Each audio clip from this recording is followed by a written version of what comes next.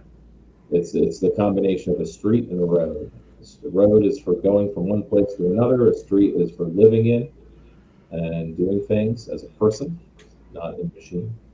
But Right. a road is like we're going to have all the stuff that a street should have, but it's going to be for car movement, and that's how you get strips. And we have a lot of memes making fun of that. Yeah. For sure. I don't know which one that was that I looked at recently, but let's see what looks interesting at least. Houses that can't be built in America. You can't make houses like this anymore. Yeah. You He's got- imagine like you can't say this or you can't do this like anymore. Like in the good old days, like you can't build stuff like this anymore. And it's Yeah. a picture of some half-ass house that's like everything is skewed and was built by Italians. Yeah. I keep using that line. I don't know. Oh, okay. I think maybe it was this one on transit. Let's take a look at this one. All right, let me share it 1 second. My buddy is ready. America always gets this wrong when building transit. Let me like that just so I remember that I watched it. There's one thing. To you by CuriosityStream and Nebula. it's just one It's thing. up America. It's inefficient, it's slow, it doesn't take you anywhere you want to go, and in most cities, with very few exceptions, nobody takes it unless they're really desperate. What's worse is that even when US and Canadian cities do build new transit projects, they often have very low ridership. But if you look at many other cities in the world, public transit actually works pretty well. It's clean and efficient, and many people happily use it for all kinds of trips, providing low-cost transportation options, reducing car travel, and generally making the city better for everyone. So what's the difference? We can't build rapid transit here. Our population is too small. If you've ever lived in a small to mid-sized... Yeah. But something that kind of really gets in the way of a good analysis, especially when you have these more focused critique channels, is it's got to be taken in totality. Like what comes to mind is like the word clean is mentioned more than once. And I'm like, what is meant by clean? What makes public transit dirty? And the word maybe that comes to mind are broke people. Yeah, all right. Or homeless. The working class. That's what I mean by broke. But yeah, but it's like, well, that's because like there's in Europe and other places with good public transit, there's also good public housing. And, yes. And more services. There's no food deserts, so like you don't have to go very far. So you don't need public transit is faster than a car. And so on and so on. So it's like there's many urbanism. Like we call these urbanism videos because we're actually talking about a whole lot of things altogether that make up a whole rather than just focus. I mean, the channel is called Not Just Bikes, so But I think he means in that like, look, I'm not just talking about cycling. I'm talking about transit. But then, but maybe if he follows this talk through, then he won't just talk about transit. He'll talk about housing, and then he won't just talk about housing. He'll talk. Yeah. They won't just talk about zoning or housing. They'll also talk about incomes. Yeah, And medical talking about care. income, Yeah. they'll need to talk about labor, and they'll need to talk about capital. They'll need to talk Right. about taxes.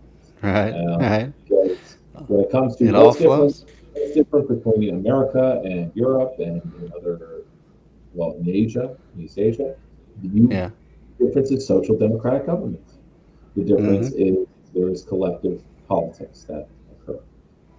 Even though there's a global system at play, it's the American system. So it's acting on everyone, but they can react to it in a way that we just can't because we are the core. It's like trying to, let's see, trying to do, I'm trying to use the analogy of like a human body. Like America is a human body. We can do things to other human bodies, other people, but they can react or defend themselves. But we can't. The body cannot affect itself. You know, it can't fight amongst itself.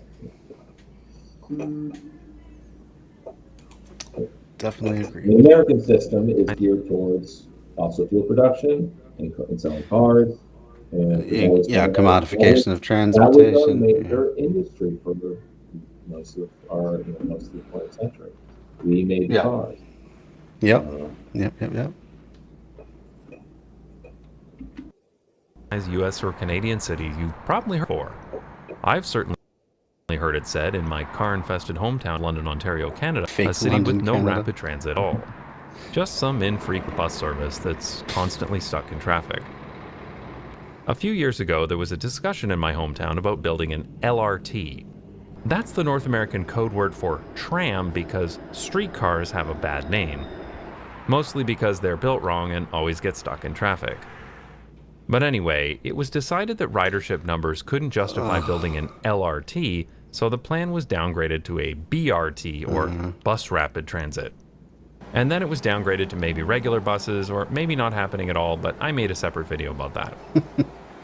In that video, I mentioned that the city of Innsbruck in Austria, with a population of less than 150,000 people, has 6 tram lines in addition to frequent bus service, and over 300 intercity trains per. We have 2 lines between Minneapolis and St. Paul of real good mass transit, and then a couple of halfway decent rapid bus transit lines, and then the rest of it's just the slow stuff he mentioned before. Now Innsbruck maybe at some point would have built highways if you could say there's no room for highways in Innsbruck, but you would probably say that about America, but I guess the difference between Austria and America is America has space. We could always find space for highways. And Europeans, they did build highways, but they've also ripped them out. Because that's true too. That's valuable urban space there, where in America, we have suburbia, so we actually don't lack valuable urban space. We don't have to rip up the highways unless you're Boston or San Francisco, which is not the only places, but the major places that has happened. But in San Francisco, they only removed the highway after an earthquake knocked it down. It took an act of God to get that out of there. It was a political decision to not rebuild it. Right. Per day. My hometown has over 420,000 people, but apparently it's too small to build a tram. That's ridiculous. Lots of small towns in Germany have tram lines too. In fact, and the thing of it too is Minneapolis specifically used to have world-class streetcar system.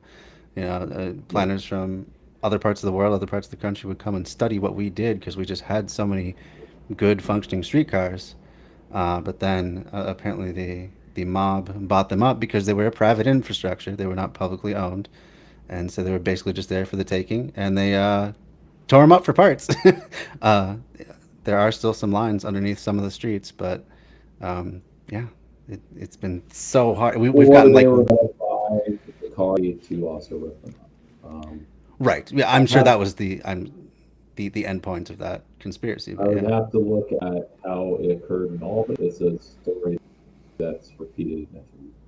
Yeah. Every city had tram lines, and public interest in public transportation that wasn't buses, and it was all ripped up unceremoniously for the sake of progress, and it was accepted.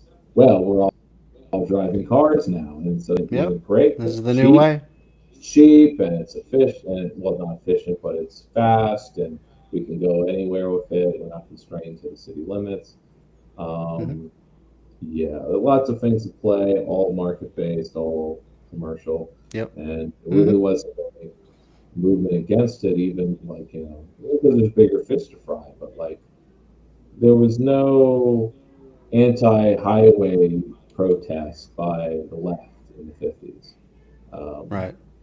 Even if they weren't called communists for doing so. It wasn't until the 60s that you actually had historical preservation and the realization of what was being done and how damaging it was. It was really, I guess, a matter of ignorance. And it just didn't happen in Europe and elsewhere because you didn't have any car industry kind of putting pressure to do it, and they weren't building highway systems in the same way. Or rather, they were building them to connect cities, and they weren't putting them through cities. They weren't punching them straight through like they did in every year. The difference is like, even as cars became like the actual mass transit. Well, I guess no. I mean, the shift of Europe of being a mass transit friendly, I suppose, is, I don't know if it's continuous throughout the 20th century or there was a waxing of it and then it came back in the 90s. I'm not sure. I don't know. But let's keep going. Sure. There are 40 cities in Germany with a population of less than my hometown that have tram lines.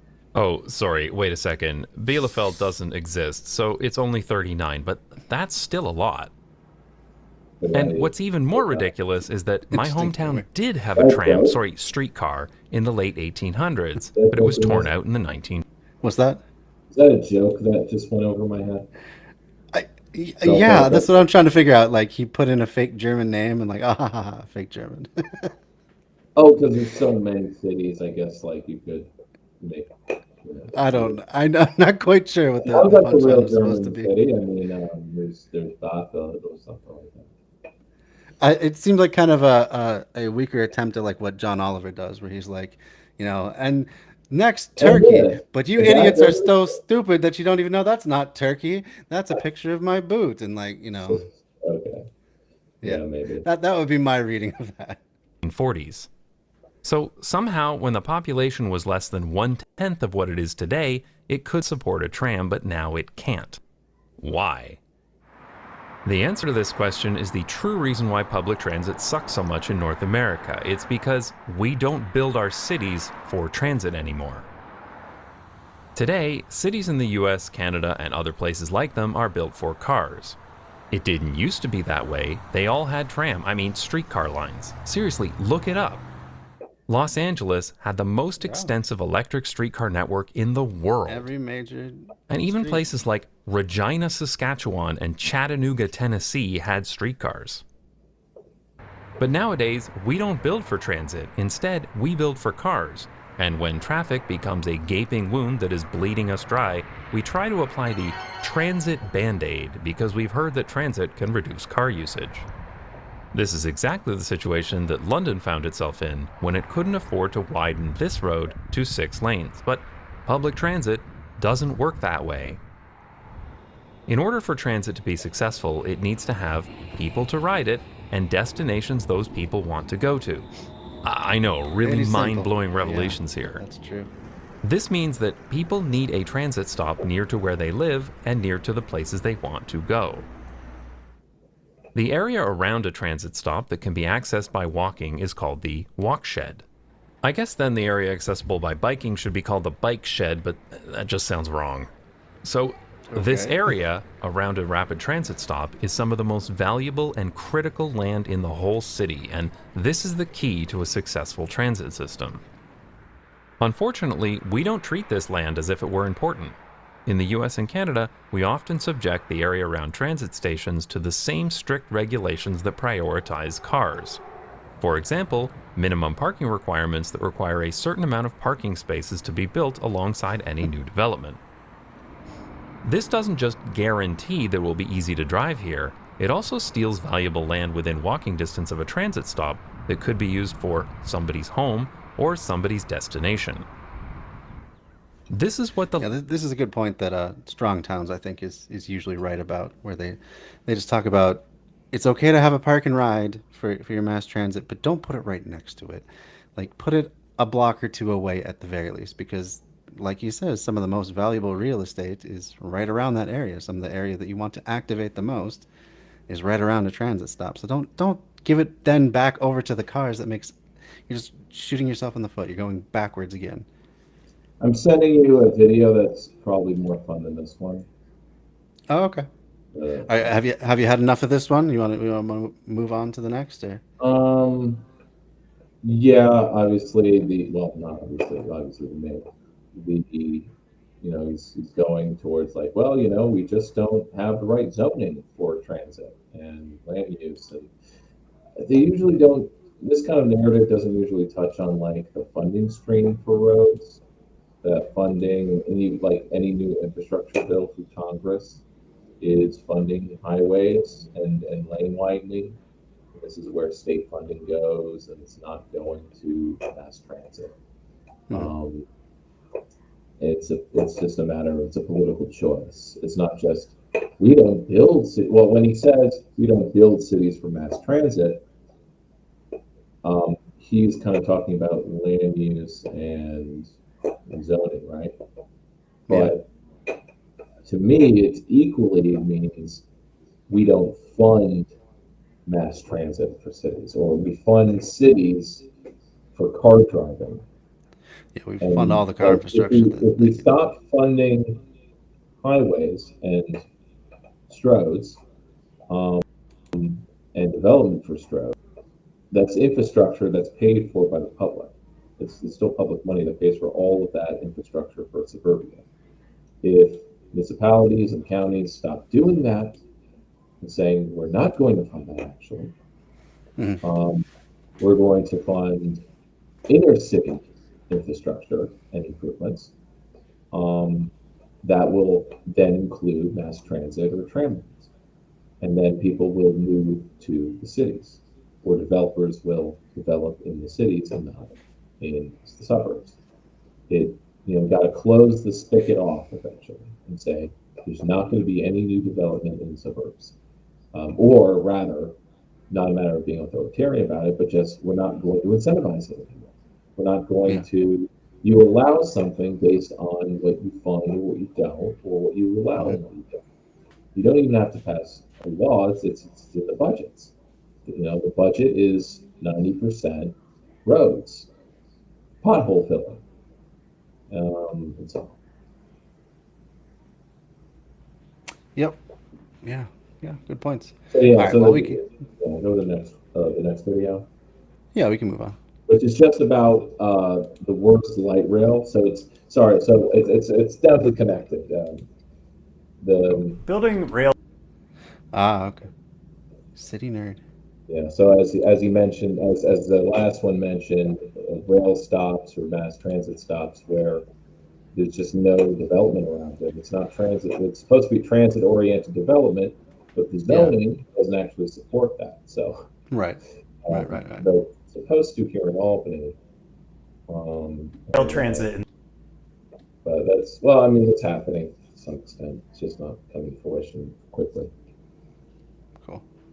The U.S. is expensive and politically difficult, but sometimes it feels like it's even more difficult to build ridership.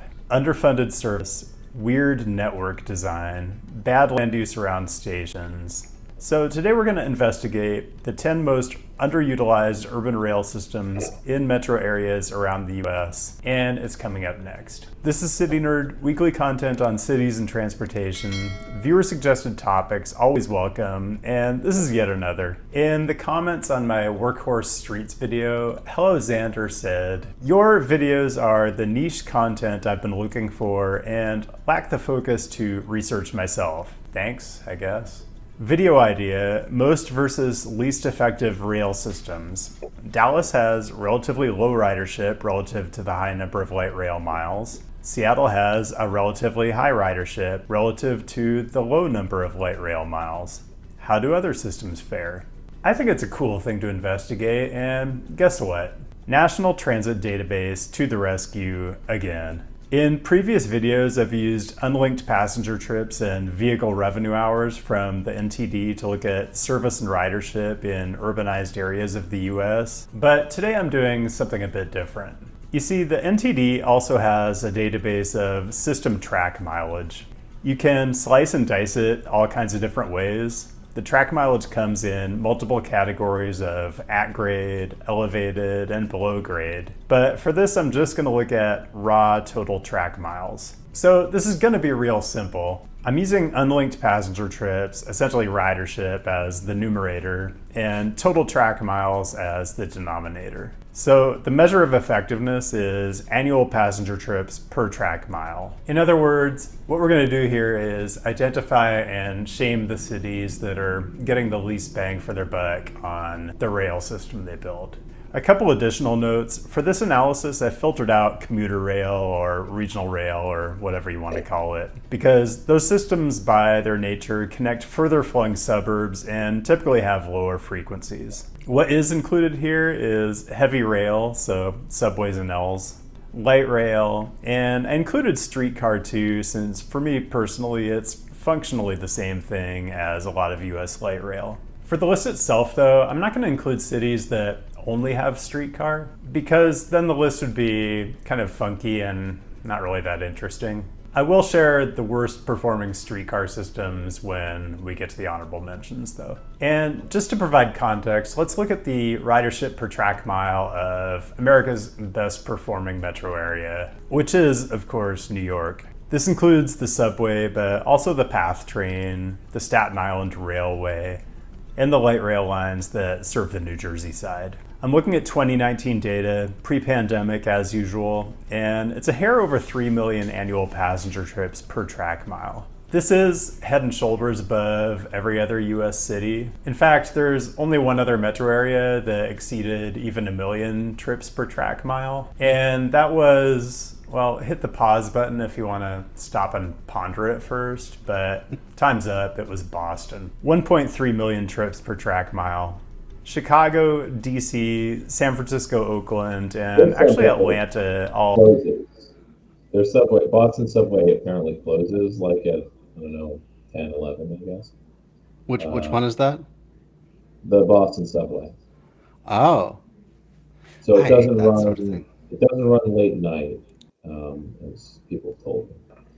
I took it once during the day, so it was a pretty good experience, but it was just during the day. It's not many lines, just like 3 lines, I guess, or 3 or 4. And it's definitely more spoke, going out.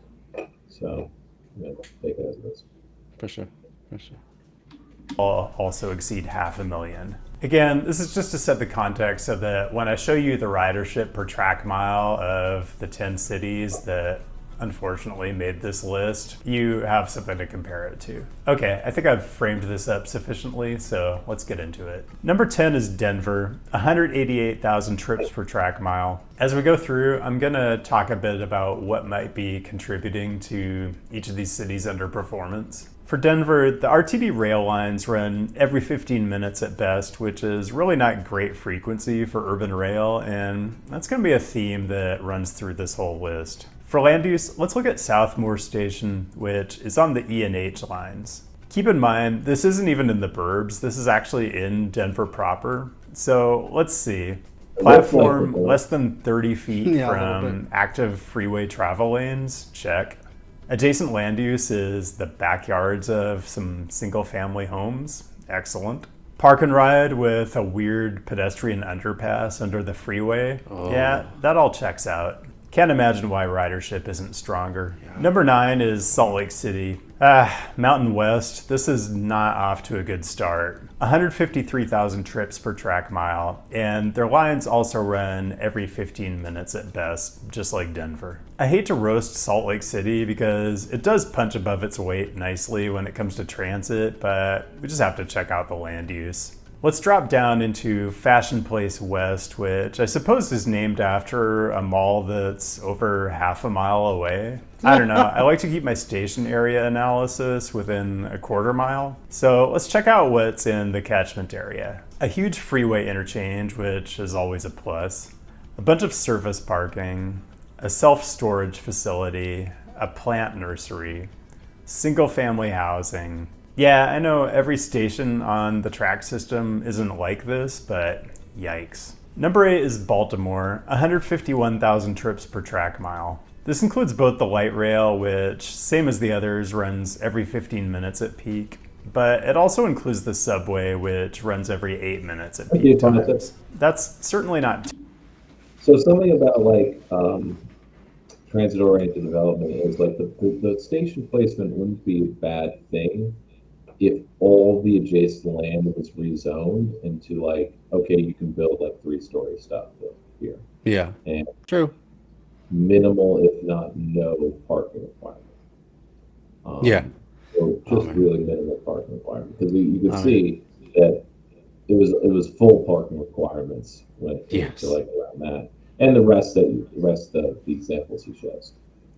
But yeah, it's like, even if it was rezoned, would the development happen there, you know, in enough of a way? Maybe. But it's like, sort of like where you build the city first, and then you run, and I'm talking about like City Skylines or something like that, or SimCity. You build the city first, and then you run a transit line because the road traffic is, too much. It's not how it works, and that's what's difficult about like most, like trying to do transit post hoc, where like everything's spread out and you're trying to use mass transit to connect all these suburban neighborhoods, right? Where there's I don't think 15 minutes on a schedule is too long of a wait, but it's certainly the max it should be. Yeah. It sucks when it's not on time. And you just miss it. But let's say it is, but like, let's say it takes you 15 minutes to walk to the stop. Sure. And that's the case with, if you know the way the transit works, like even in my area. Unless you're in the heart of Albany, the bus routes are, a few blocks away, and then they come every 15 minutes, and that's at peak. Well, at peak, there's a Central Avenue, which actually comes very frequently, like every 10 minutes most. When it's rush hour, it's like almost every 5 minutes. So that's really good. But it's just that one line. But that line has the most on it, and it's connecting a lot of things together that are in fact kind of dense. But even the majority of the line is kind of suburban strode. It's going like up and down a strode. The strode just happens to be like 15 miles long. But all the other lines do pretty well because they're connecting like, hospitals and stuff like that. But then if we're talking about, connecting Albany to its suburbs, the bus system gets worse because all the roads turn into stroads, and even though there's a lot on them, and there's people who live off of these roads, it's all car based, and it's harrowing to walk to these stops along the route. It's not pedestrian friendly, it's not bikeable, and so it's like you kind of need to de-car the routes before the mass transit, I'm just talking about buses, will work Mhm. on it. Yeah. So I just want Yeah, no, those are some good thoughts. Yeah, I guess my only other thought is that, you know, with all the talk of like self-driving cars and stuff like that, I don't know why self-driving mass transit hasn't caught on in the same sort of way. Because if there's any sort of mass transit that could work in the suburbs, I would think it would be something like a personal rapid transit sort of a system where you have decentralized, you know, stations that you could at least penetrate more into the neighborhoods. They could act like feeder routes to the larger lines, and you wouldn't have to worry about hiring well, operators. yeah. Well, I mean, the self-driving car is what's where the attention is because people have fetishes for cars. Yeah. They don't want to. I mean, Musk himself said like, "Oh, buses are for smelly people. They're scary. I don't want to take a bus." Buses are, or worse, it's like, and this is ideology that filters down. Like buses are for losers. Yeah. Mass transit is for losers. Um, like, so I described this meme where it was like a Lamborghini only has two seats, a bus has many. That's because when you get to the top, you have to lose your friends. Wow. Or you don't make That any is friends. so You just don't make any friends nihilistic. on the top. Yeah, Yeah. that's right. It's Just lonely room at the for top. you and your trophy wife. Yeah, but so the point though is like self-driving mass transit, especially on a separated guideway, would be a hell of a lot easier and more feasible. So Well, one why are idea that's in cities? pattern language is to have on the neighborhood level vans Yeah, that have a driver and they just cycle around the same way that a bus does. But sure. probably the driver will need a shorter shift because they'll go crazy just driving in a circle for The same few blocks. Yeah. but yeah, but basically going that the what is it the last mile problem, Yeah. Right. um, having a van that fills in that gap, Right. and cycles around the neighborhood and drops people off at the bus. Now to calculate like how much like that van has to be coming around quickly or Yeah. frequently, or it's just such a short route that the route's only 5 minutes. Hmm. Or like people have to get on and off really fast. Like it can't be like because otherwise, if it's going to Can't be service taking your enough time. people, Right. that it can't take too much time to get to the bus stop where then you wait another 5 minutes to take a Right. bus that takes another 15 minutes. Um, it should be. It has to take the same amount or just marginally longer than if you drove. Hmm. And there is a catchment where me on my bike takes the same or less amount of time than driving, but that's Sure. only within maybe 2 or 3 neighborhoods distance. As far as if you're going farther, then driving is faster. And sometimes it concerns me that even if I were to take the express bus from where I live to Troy, um, that it would still be slower than the 15 minutes it takes by car, or even I think it only takes 10 minutes by car actually, Yeah. if you really book it, I guess. But that doesn't include parker, but let's say it's 15 minutes. But it'll take half an hour, 40, maybe even 40 minutes minimum to take a bus. But that was when it was local buses. I've yet to take the Right. express, Troy. But the problem is the express doesn't cycle up the hill like the other local buses do. I have to walk to Pearl, which is a 15-minute walk. I have to walk Yeah. 15 minutes unless I take one of the other buses down and transfer. So maybe that'll take 5 minutes minimum. But Yeah. yeah, Well, I guess and that's how long it took me to get the local ones. I would have to yeah. walk. Actually, I'd have to walk like that mostly like 8-10 minutes anyway. So that's probably that's what made the trip longer. I guess is yeah. Yeah.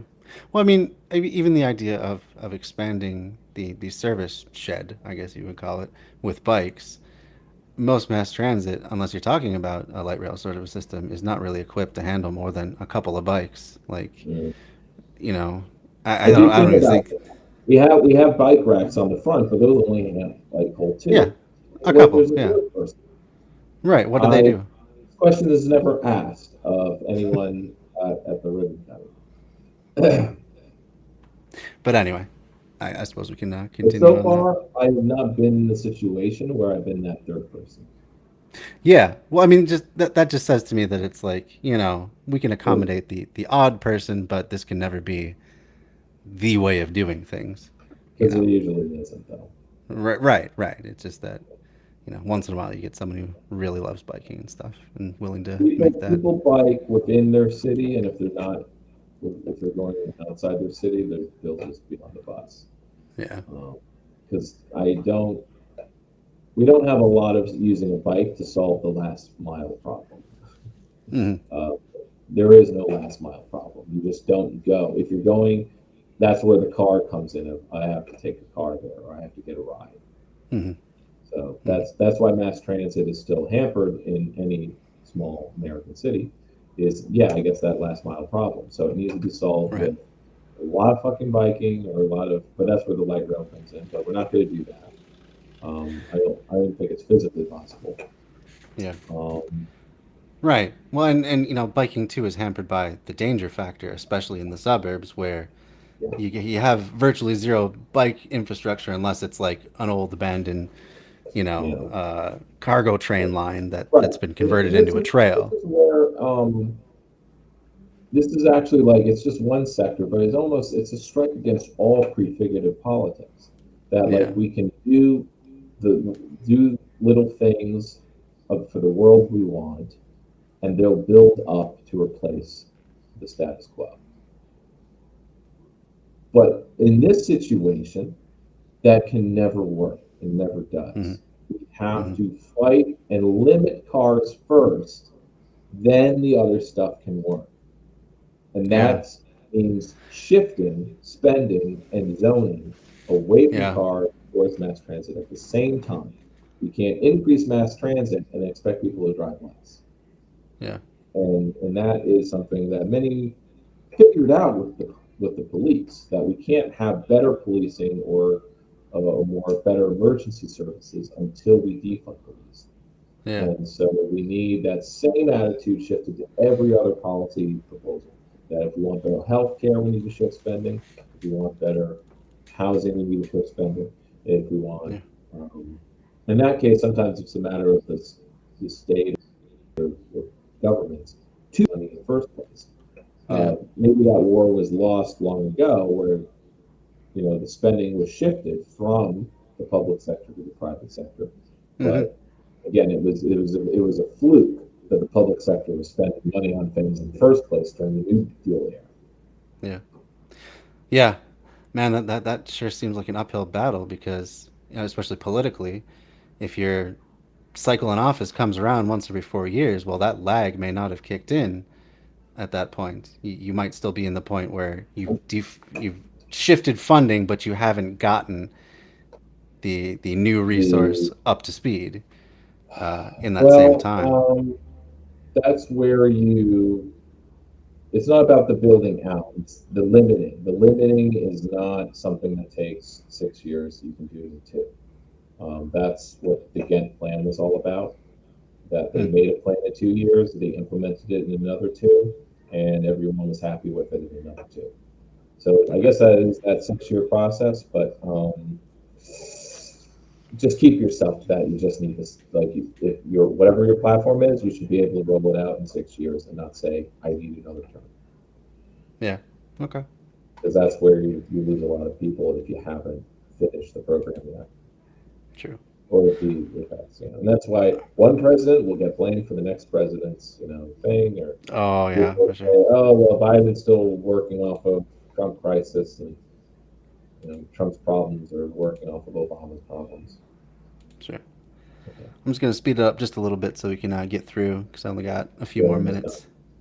But let's try and get through this one. Terrible. So let's check out the land use. As you get out west on the Metro line, you start running into a lot of park and rides and single family housing. I don't know, I hate to pick on Baltimore, but maybe housing density just doesn't pencil out for some reason, but it just looks really bad. Number 7 is Dallas-Fort Worth with 135,000 trips per track mile. I have no problem picking on Dallas-Fort Worth. It's the 4th largest metro area in the US and still growing fast. And at peak times, the trains run every 15 minutes. I mean, that's pretty shameful. There are all kinds of issues you can look at with land use in the Metroplex, but let's go right into the center of the city.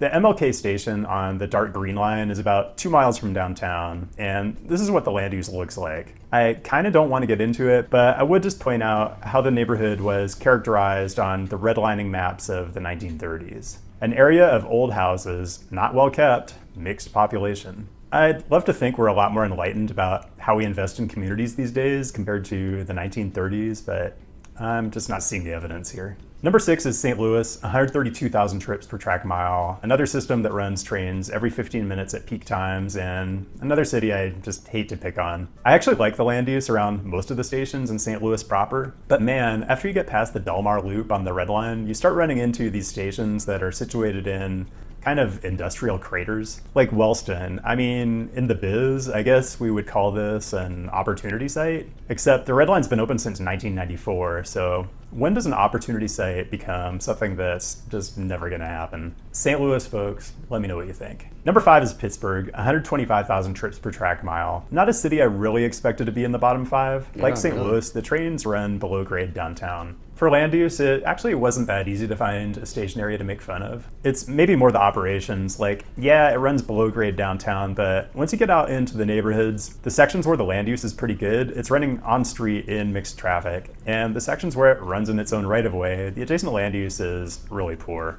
It all doesn't really explain why Pittsburgh performs so poorly on this metric, so maybe part of it is we're just getting into cities that are in the Rust Belt where maybe they're just not getting the population growth or housing demand that would fuel strong transit-oriented development. On the other hand, areas that like go down to the stations. Like how hard or easy is it to walk to these stations from these simply detached neighborhoods? Yeah, you're talking about the funiculars that go up and down the hills? Is that what you mean? Or you're talking about? Yeah. Yeah, I rode on those. But yeah, they seem like more of just like a fun tourist thing than much of a transit boon. And for number 4, we're going to California. This is Sacramento, 119,000 trips per track mile. Trains every 15 minutes at best. It's the state capital. It's a metro area of around 2.5 million, so just about the goes same way as out Portland. there. Sacramento's first line opened in 1987, which is 1 year after Portland's first line opened. Now it's 2022. The Portland Light Rail network looks like this, and Sacramento's looks like better than I thought. this. Oh, there's a lot of transit-oriented non-development in every direction all over the system. There are a lot of station areas that look like this one at Cordova Town Center with. Yeah, I did AmeriCorps. Over the whole county, I guess. Oh yeah. Yeah, I did AmeriCorps in 2002, and I'm very familiar with the Watt I-80 line, and it just, you get dropped off in the middle of nowhere, and then you have to do one of those like underground pedestrian things underneath a highway, and then we had to walk like a couple of miles back to the base, and it's just, there's just nothing out along most of the stops, because the downtown's not even that big either. So yeah, I would expect it. So. Which is surprising to say Sacramento is a metro area of 2.5 million people.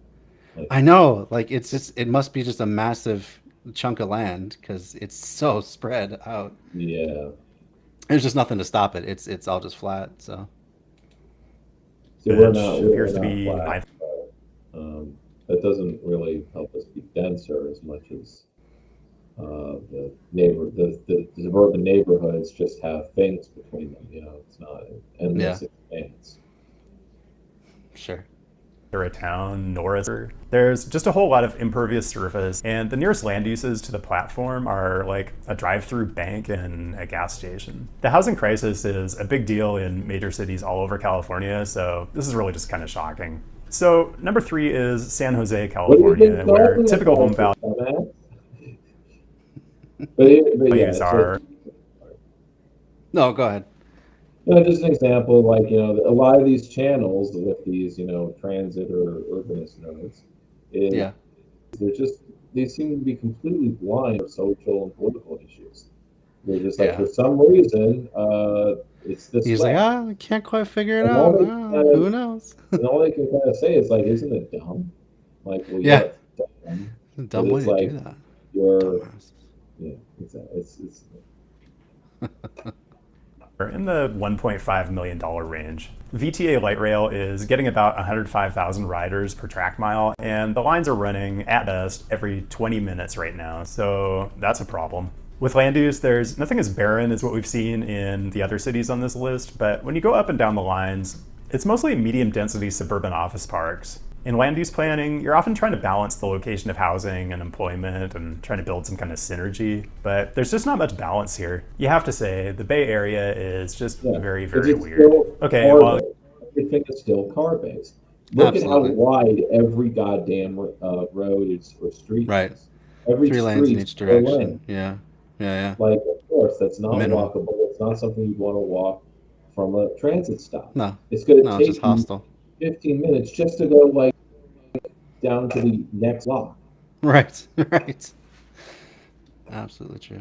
you ponder what the top two could possibly be. Quick pause to harass you into giving the video a like and possibly subscribing if this is the kind of content you're into. If once a week just doesn't seem to be enough for some reason, I am on Twitter and IG, and I do have Patreon where I post a little bit of bonus content as well. Anyway, links are down in the description. Subcount check. The channel now has enough subscribers to fill St. James Park, home of the Magpies of Newcastle United. Really, one of my favorite Premier League stadiums. I mean, in years when Newcastle hasn't been relegated, which probably isn't going to happen again anytime soon. It's like they took half of a third-tier stadium and half of an enormous American college football stadium and just kind of smashed them together. Anyway, good urbanism surrounding the park and a metro stop right out front. Honorable mentions aren't really appropriate here, but there are a bunch of cities I kind of expected to see on this list that I'm pleasantly surprised didn't show up. And maybe that says more about me than it says about these cities, but Charlotte, Phoenix,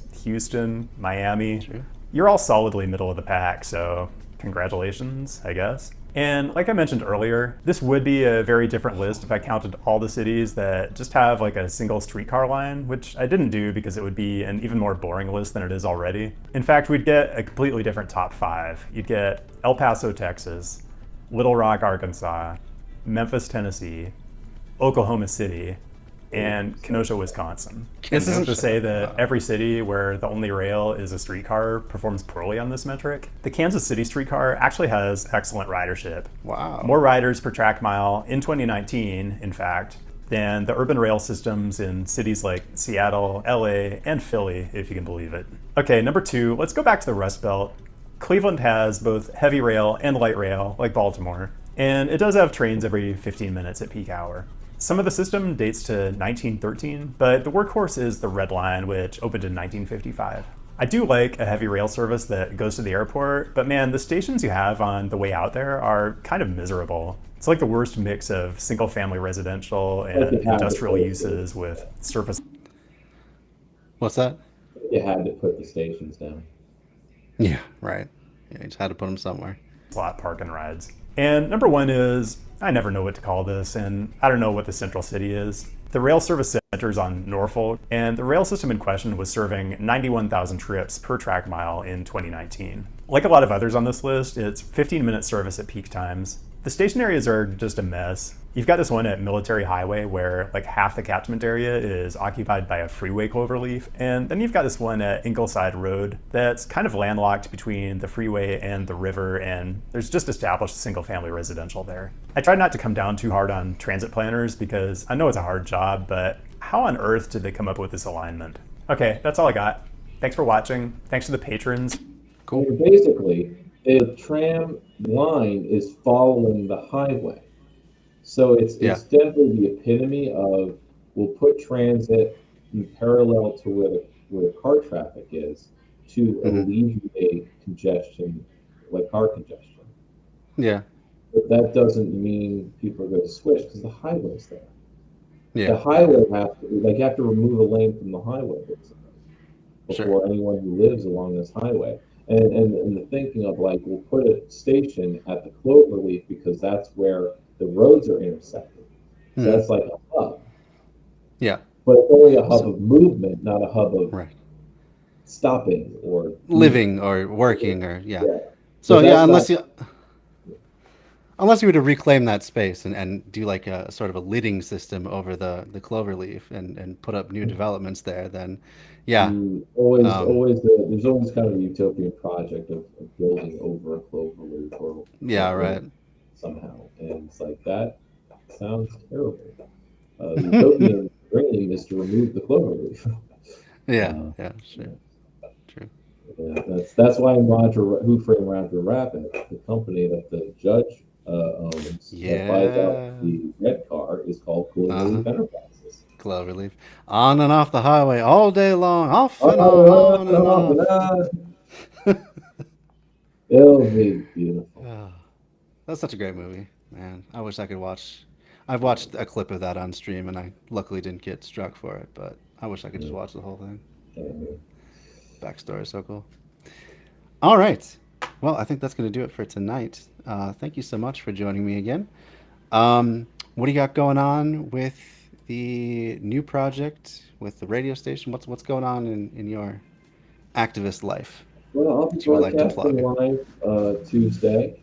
I will be doing some just local urbanism stories, really, because what shows up on my feed are the articles of like, this is being built or this or that, just from the local paper. So they actually have resourcing for the most part, and they're daily. So mostly that, no interviews or anything like that, because I'm not, doing it regularly enough. Some nights I'm just kind of skipping it. Sure. So I can, I don't know, me time, I guess. But also because the station's still down, and until I reorient myself, because really no one stepped up to facilitate the repair. So, and it's sort of my responsibility. So once my current hardware project is done, then starts the get the radio station back project. Nice. And then doing the outreach for my own program and the station itself, like say visiting every neighborhood association meeting and talking about the station. That hasn't been done yet in any capacity. So, and I know it's not a waste of time. So I did record and post one episode. It's A1. It's instead of 3 lefts episodes, I'm just making it A1 and then starting over numerically. So there's a distinct separation. Last week actually, I've been working on putting up the last of the archive of 3 Left Show episodes. Oh, cool. I have another 9 to go, and then all of the other ones will be up. Nice. But at the moment, I'm caught up to the last will be on podcast platforms. Okay. So I think the last 9, 2 or 3 left. So I'm kind of caught up at least that much. Because otherwise there's the full archive pages, and I've added 2022. Okay. This is 2021. Cool. Yeah, I see. I didn't see a drop down for 22 yet. Font's still seen. Oh yeah, it's not there yet. I haven't linked the page yet, but cool. I'm working on it. I'm just putting a little bit of time. Sure. Well, that's great. Yeah. All right. Well, thank you very much. Can't wait to get together again in a couple weeks and see what you'll bring me that time. It's always a fun time. So. All right. I'll make sure I actually have something fun, because otherwise it's. I enjoyed these videos. When I'm going at, I want to get those 10-minute videos. Mostly when I'm listening to the work is longer because I need to fill time. Me too. Yeah. So I hadn't put much in the hopper in the past couple of weeks. So. But maybe I'll need to put time in finding something. Yeah. And I will as well. But otherwise, hold on to the things like the Bill Maher Nation thing. Okay. Yeah, because that Will would do. That was a lot of fun. Yeah, I wish he put out more often, but I'm sure it's a really painstaking process There's to other make stuff those. like that. So, yeah. But All yeah, right. okay. I'll be on the lookout. All right. Until next time, Dan, have a great night. See you next time. All right. Well, thank you all for joining me. Just want to put in one more plug for the leftist karaoke night that's coming up in a couple weeks. Excuse me. First, we are going to plug Ouija Bread from the efforts of the lovely Amanda. So let's share that real quick before we head out for the night. If you go to Instagram and you look at underscore Ouija Bread, which is OUIJA bread underscore again at the end, you can see all the cool stuff that Amanda has been doing, just baking up a storm here. You need more photos up here. Like you've been Did you have any of the? Oh yeah, you do. You do have the one of the bread theory bread. It's a really cool design in that one. But yeah, we gotta put together some reels and stuff like that so you can like really get out there. Yeah, I will do that with you. We gotta put it into the schedule and make a plan. You know. That's a really nice picture too. Even though I know you didn't mean to post it there, but Amanda does really great close-up photos of flowers, which she is good at self-promoting there. Anyway, if you want to support the show, if you live outside the Minnesota area, it does cost a bit in shipping. So it's been running about $10 in shipping. So just keep that in mind. But you get a nice big 3-pound plus loaf of handcrafted sourdough bread, and it's the best. Like, there's no bread better than it out there. He's biased, but if you're into crust, I am not the only one that said that. My dad said that. Heather said that. But let's just tell them what's really there. The bread is very crusty. Yes, you're getting a crusty on the bread. edge, but very soft. Soft in the middle. And as a good bread should. I like to fold in a little honey. Folding in honey, in case you couldn't hear that. So yeah. Honey. Definitely check that out. Here's a link just in case you need that. And this reminder's now. What are you hitting me for? Check out Ouija Bread. And then after you've done checking out Ouija Bread and made the decision to send us some money to support both Amanda and I's efforts here, go and check out Leftist Karaoke Night. Leftist Karaoke. So I'm going to give you, because not many platforms allow you to make events, I'm just going to give you the Facebook event so you can check it out there. But it's going to be a Twitch exclusive thing because Twitch, being a unique streaming platform, you can set it so it doesn't save your VOD or anything like that. And that allows you to do live music that you otherwise couldn't stream. So we're going to be having karaoke. We have a playlist up of coming up pretty close to about 250 songs, the karaoke versions of them. So go check that out as well. That's all there in the event link, which I am putting up presently. It's going to be Friday. Yes, it's going to be off the hook.